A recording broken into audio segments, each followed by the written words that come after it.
தூய்மை பணியாளர்கள் தனியார்மயப்படுத்துவதை கைவிட வேண்டும் என்று விடுதலை சிறுத்தைகள் கட்சியின் சார்பில் வேண்டுகோள் விடுத்தோம்.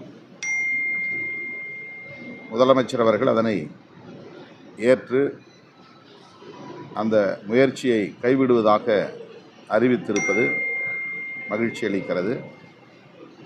தோழமை கட்சிகள் முன்வைக்கும் கோரிக்கைகளை அல்லது ஆலோசனைகளை பரிசீலித்து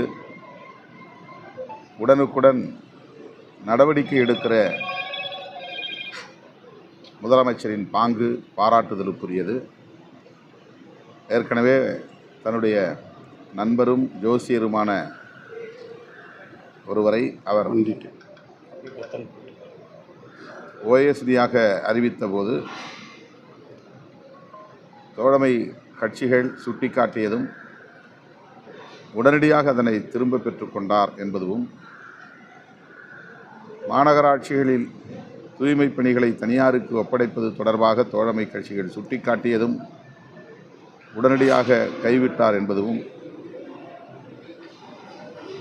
அவருடைய அணுகுமுறைக்கு ஒரு சான்றாக உள்ளது. அந்த வகையில் விடுதலை சிறுத்தைகள் கட்சி இந்த நிலைப்பாட்டை வரவேற்று பாராட்டுகிறது.